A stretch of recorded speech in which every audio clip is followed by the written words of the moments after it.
Fala, seus cristãos cansados, graça e paz a todos os santos da internet. Chegamos ao nosso 7º episódio, a 7ª lição da nossa série do terceiro trimestre de 2022, que se chama Provados pelo Fogo. Uma lição aí que fala sobre sofrimento, provas, dificuldades e como o cristão deve se portar diante delas, deve passar por elas, deve aprender a ter esperança, deve aprender a prevalecer, suportar por causa da sua fé em Cristo. Porque a gente deve aprender que essas coisas, muitas vezes, elas vão servir, ou elas devem servir, para o nosso fortalecimento, para o nosso crescimento, desenvolvimento, principalmente da nossa fé e da nossa confiança em Jesus Cristo, em Deus, tá certo? E também, como a gente viu nas lições anteriores, a nossa empatia pelo outro, a compreensão pela dor e pelo sofrimento dos outros, tudo isso nos ajuda e nos transforma. E na 7ª lição, no 7º episódio, a gente vai ver sobre o tema da esperança indestrutível. Como cultivar, como amadurecer uma esperança que é indestrutível, que suporta qualquer tipo de sofrimento, suporta qualquer tipo de adversidade e permanece firme. Beleza? Então a lição dessa semana, ela vai discutir esses conceitos teológicos e até práticos que podem nos ajudar a estabelecer essa esperança quando a gente for passar por experiências tão difíceis que a gente costuma passar em toda a nossa vida. Os nossos 3 pontos dessa semana são: primeiro, a perspectiva é vital para a gente poder entender o sofrimento, né, ou as dificuldades que acontecem na nossa vida.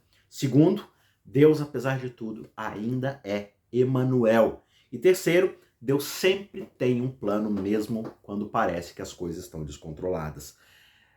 Tudo isso forma um conjunto, forma uma harmonia de ideias aí na qual a nossa perspectiva muitas vezes precisa ser reajustada. A gente precisa ter um ponto de vista que seja o mesmo ponto de vista que Deus tem para nós. E muitas vezes isso é difícil quando a gente está no olho do furacão, quando a gente está no meio da dificuldade. E é por isso que a gente precisa estudar a palavra de Deus e deixar que o Espírito Santo nos ajude a termos essa perspectiva que Deus tem para nós. Beleza? O verso central dessa semana é: ora, a esperança não nos deixa decepcionados, porque o amor de Deus é derramado em nosso coração pelo Espírito Santo que nos foi dado. Isso está lá em Romanos capítulo 5, verso 5, um verso muito bonito aí que Paulo escreveu para falar dessa esperança que não vai ser decepcionada por causa de Cristo Jesus, por causa do amor que o Espírito Santo derrama nos nossos corações. E é por essa esperança que a gente deve clamar o tempo todo, beleza? Antes da gente ir para o nosso primeiro tópico aqui, do nosso pontapé inicial da lição, que está cada vez mais como recapitulação, né? Porque eu sei que nas últimas semanas aí o horário tem tido meio confuso aí, mas tá uma correria lascada aí, às vezes não dá para gravar, não dá tempo, mas pelo menos antes da gente ter a lição na semana seguinte, a gente dá um jeito de colocar. Mas corre aí, se inscreva no nosso canal, assine as notificações para você não ficar de fora de nenhum vídeo que é postado no canal, especialmente as meditações diárias, que também todos os dias lá estão firmemente postadas. A gente está falando agora, quase terminando o Sermão do Monte, falando sobre os lobos em peles de ovelhas, os falsos mestres, reconhecer os ensinamentos dessas pessoas pelos frutos que elas vivem, né?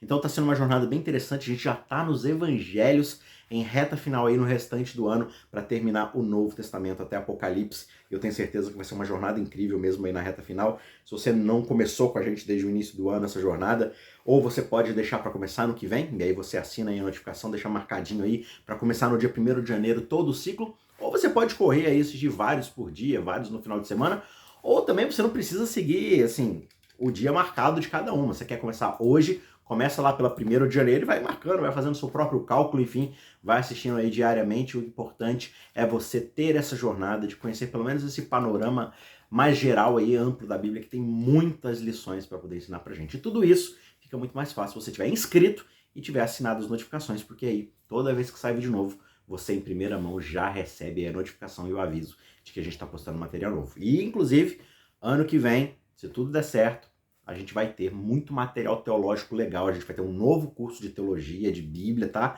Então não fica de fora de forma alguma, tá certo?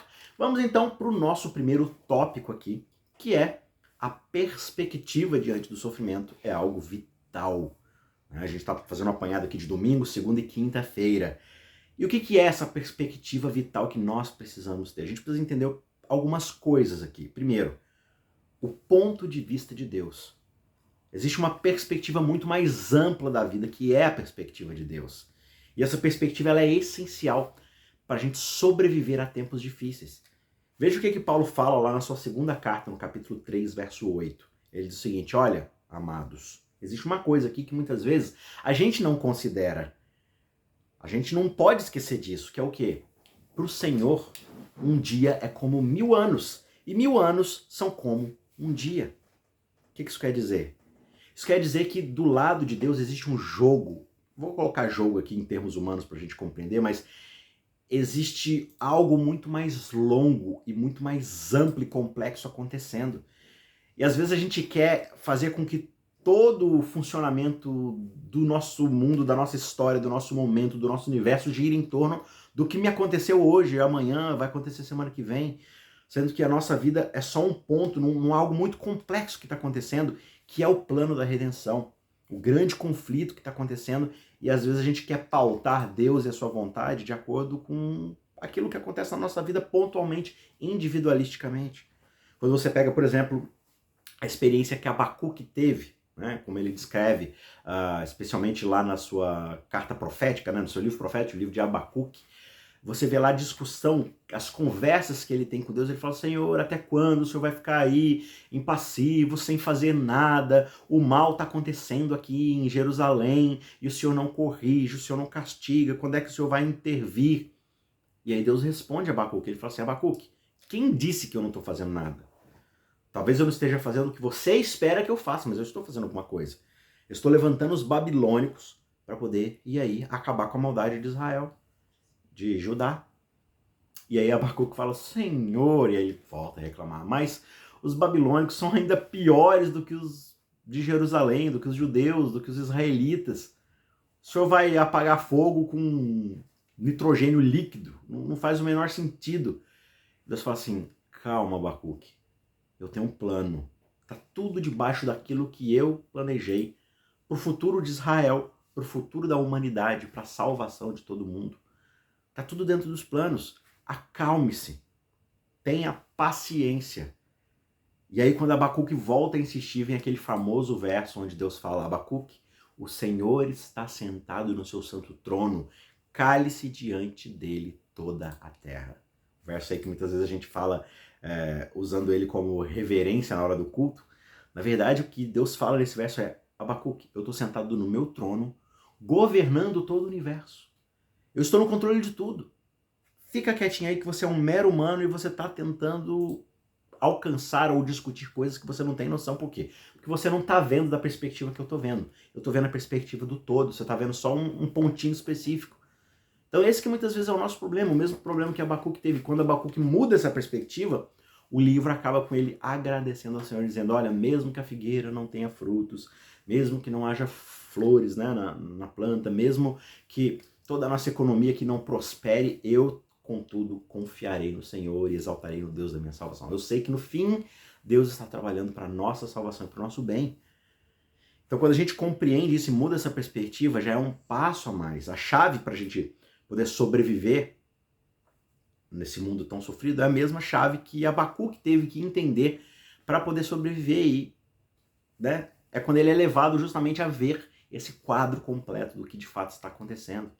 E aí que no capítulo 3, então, ele é capaz de orar essa oração incrível de louvor por causa do Deus que vai fazer o bem no futuro, que no fim vai resolver todas as coisas. Por mais que agora, pontualmente, as coisas pareçam estar fora de lugar, pareçam estar caminhando para uma direção errada, essa direção só é errada por causa da nossa perspectiva.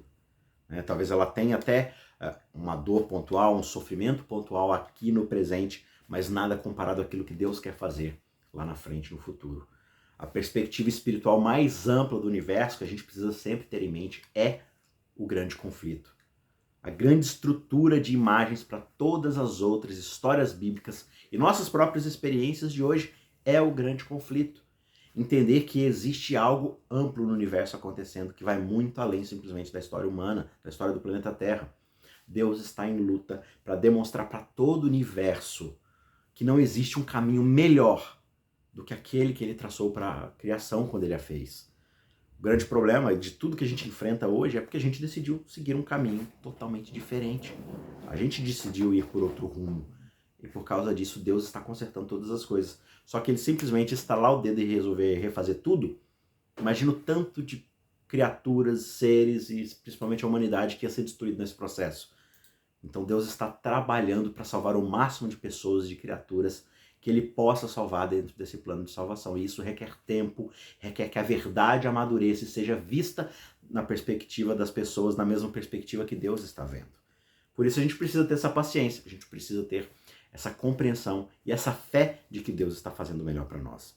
Um outro ponto muito importante nessa perspectiva é a questão da glória de Deus, né? Uma outra chave para a gente enfrentar a dificuldade de sobrevivência nesse sofrimento é reconhecermos e passarmos a apreciar a grandeza do caráter de Deus. Se nós sabemos pela palavra de Deus e pelo passado, pela história passada, de que Deus é um pai amoroso, de que Deus é grandioso e trabalha pelo bem dos seus filhos, se esse é o caráter dele, um caráter de amor, então eu preciso compreender que aquilo que ele está fazendo hoje na minha vida, ou permitindo que aconteça, está no caminho do seu plano de amor para a humanidade. O próprio Jó é um exemplo assim sublime, quintessencial de alguém que acabou perdendo de vista as suas próprias lutas quando ele conseguiu vislumbrar e ter a perspectiva da magnificência do caráter de Deus. Depois de questionar Deus em vários momentos no seu sofrimento, Deus se expõe diante dele, revela sua glória para Jó. E o que Jó fala lá no capítulo 42? Olha, antes de passar por toda essa experiência, eu só conhecia a Deus de ouvir falar. Eu só conhecia boatos sobre Deus, histórias sobre Deus. Mas agora, no meio desse sofrimento, depois de ter passado por tudo isso e visto a sua glória se manifestando diante de mim, agora os meus olhos o contemplam. Agora eu sei quem de fato ele é. E eu sei que o meu Redentor vive e que lá no fim ele se levantará sobre toda a terra. E na minha carne eu verei a Deus. Eu sei que por mais que eu possa vir a morrer, eu possa perder toda a carne dos meus ossos, eu possa ser só um esqueleto aqui, ainda assim esse esqueleto vai estar esperando no Deus da minha salvação, da minha redenção, que vai se levantar e restaurar todas as coisas, porque esse é o seu caráter. Então quando a gente tem esse tipo de perspectiva, a coisa muda de figura. Um último ponto, ainda nesse primeiro tópico, dentro dessa questão da perspectiva divina, é a questão da disciplina de Deus muitas vezes, né? Deus pode sim usar as lutas que nós enfrentamos, não apenas para nos guiar na vida, mas às vezes para nos fazer crescer e sermos transformados à sua imagem. A gente já falou bastante dessa questão ao longo dessa série, né? O objetivo final de Deus é nos restaurar a imagem do seu Filho. Ele vai falar isso lá em Hebreus capítulo 12, em 2 Coríntios capítulo 4, né? Por exemplo, Hebreus 12, quando a gente lê, a gente já vai mencionar essa passagem, mas quando a gente lê Hebreus 12, é como se nós recebêssemos uma espécie de óculos especial de leitura. E sem esses óculos, a nossa visão, a nossa compreensão dessas dificuldades sempre vai ser confusa, sempre vai ser duvidosa. A gente não vai entender o que de fato está acontecendo ao nosso redor e conosco. Só que ao olhar através desses óculos, a gente consegue corrigir e entender a explicação que muitas vezes está embaçada por causa do sofrimento, que a nossa cultura muitas vezes pressiona e diz que não tem solução. Mas quando isso acontece, quando nós colocamos esses óculos, nós passamos a ser capazes de compreender claramente, de responder às provações de forma inteligente. O que é falado lá em Hebreus capítulo 12? Diz assim: o Senhor corrige a quem ama e ele castiga todo filho a quem ele aceita. É para a disciplina que vocês perseveram. Deus os trata como filhos, ou seja, Deus trata aqueles a quem ele ama como um pai quer corrigir o seu filho, ou seja, às vezes alguma dor pontual é para evitar uma dor muito maior no futuro. E qual é o filho a quem o pai não corrige? O texto continua dizendo. Mas se vocês estão sem essa correção, da qual todos se tornaram participantes, então vocês na verdade são bastardos e não filhos. Se o pai não se preocupa com você a ponto de corrigi-lo para o seu próprio bem, então é porque ele nem se preocupa com você, ele te deixou abandonado à sua própria sorte. Além disso, nós tínhamos os nossos pais humanos que nos corrigiam e nós os respeitávamos. Será que então não nos sujeitaremos muito mais ao Pai espiritual para o qual vivemos? Pois eles nos corrigiram por pouco tempo, segundo o melhor lhes parecia. Deus, porém, nos disciplina para o nosso próprio bem, a fim de sermos o quê? Participantes da sua santidade. Esse é o resultado final, esse é o objetivo final de Deus na nossa vida. Sermos imagem do seu Filho, sermos participantes da sua santidade, mesmo que para isso nós precisemos passar por intempéries, por momentos de dificuldade ainda aqui nessa vida. Beleza? Tópico de número 2, Deus ainda é Emanuel. Embora Deus tenha estado perto de nós de maneira única através da vida encarnada de Jesus Cristo, né? Conforme Mateus 1:23 descreve, João capítulo 1, verso 14 diz, né, que o verbo se fez carne e habitou entre nós, ou seja, o próprio Deus assumiu a carne, assumiu a forma humana e esteve entre nós ali por aqueles anos. Só que Deus sempre esteve conosco e ele ainda permanece conosco como Emanuel, Deus conosco, conforme Isaías descreve pra gente, né? Claro que Jesus, ele manifestou isso mais do que qualquer coisa, mas Deus sempre esteve conosco, a presença de Jesus Cristo sempre esteve conosco, mesmo antes da encarnação, né? Uma coisa é imaginar Deus guiando os acontecimentos na Terra, lá de cima, sentado no seu grande trono, anos-luz de distância da nossa Terra. Só que esse é um quadro totalmente diferente. Perceber que, na verdade, ele está perto o suficiente para segurar as mãos do seu querido povo. Isso muda completamente de figura a coisa. Saber que Deus está conosco, Ele está perto de nós, Ele está acompanhando. Quando nós sofremos, Ele sofre, Ele sente a nossa dor. Ele sabe o que está acontecendo. Quão precioso é o pensamento de que Deus é o nosso refúgio e que Ele será nosso ajudante em todos os tempos, em todos os lugares, e que em cada emergência nós temos sim Deus conosco. Ele diz que Ele dará aos seus anjos o cuidado sobre nós para nos manter em todos os nossos caminhos. Por isso, em nosso Deus, nós temos sim um ajudante, nós podemos confiar nesse Deus que é Deus conosco. Finalmente, ponto de número 3, Deus sempre tem um plano. A conexão de Deus com nossas vidas é mais do que uma mera proximidade ou mesmo um conforto espiritual. Na medida em que nós submetemos a nossa vida à sua liderança, Deus demonstra que Ele tem um plano para o nosso benefício definitivo. Interessante que a lição de quarta-feira, ela extrai pelo menos três importantes fontes aqui de esperança que vale a pena a gente destacar nessa questão do trato de Deus com o Israel antigo durante o exílio babilônico, mas que também serve para aplicarmos a nossa própria vida e mantermos a esperança. Está lá num texto muito bonito de Jeremias capítulo 29, que muitas vezes é mal lido e mal interpretado por nós, né? Eu sei os planos, os sonhos que eu tenho para vocês, mas quando a gente lê essa história, quando a gente estuda o que de fato está acontecendo ali, na questão do exílio babilônico que está chegando, que eles vão ser mandados para a Babilônia, mas eles estão ali, Senhor, a gente não quer ir, e aí eles vão atrás de falsos profetas que falam, não, vocês vão ficar aqui, Israel não vai ser capturada, né? Mas aí o que acontece na história? Primeiro, Deus lembra para eles que a situação deles não é o resultado do acaso ou do mal imprevisível. Deus está agindo na história deles. O verso 4 diz, assim diz o Senhor dos Exércitos, o Deus de Israel, a todos os exilados que eu deportei de Jerusalém para a Babilônia. Deus estava ali disciplinando eles. Então eles precisavam lembrar que Deus estava no controle para o próprio bem deles, permitindo que eles fossem para lá, inclusive ativamente enviando eles para lá. Segundo, Deus pode trabalhar mesmo dentro das dificuldades atuais da nossa vida. No verso 7, a mensagem de Deus continua, procurem a paz da cidade para onde eu os deportei e orem por ela ao Senhor, porque na sua paz vocês terão paz. Deus fala para que eles prosperem dentro de Babilônia, ou seja, para que eles vivam apesar da adversidade que eles estarão enfrentando e procurem fazer o melhor dentro dessa situação, porque Deus estará trabalhando na vida deles através de todo o sofrimento, através de toda essa adversidade, para tirar o melhor lá na frente de tudo isso. E terceiro, Deus vai trazer um fim ao exílio que eles estão experimentando. A disciplina vai ter um fim. E a ideia de Deus é que ao fim dessa disciplina, algo muito melhor e muito mais brilhante, muito mais próximo da imagem do seu filho, esteja pronto do lado de lá do sofrimento. No verso 10 do capítulo 29, ele diz, né, assim diz o Senhor, logo que se cumprirem para a Babilônia 70 anos, atentarei para vocês e cumprirei a promessa que eu fiz para vocês, trazendo-os de volta a esse lugar. Deus promete que o sofrimento vai ter um fim e que assim como ele permitiu isso no começo, ele vai finalizar quando ele cumprir seu objetivo na nossa vida, de nos redimir, de nos salvar.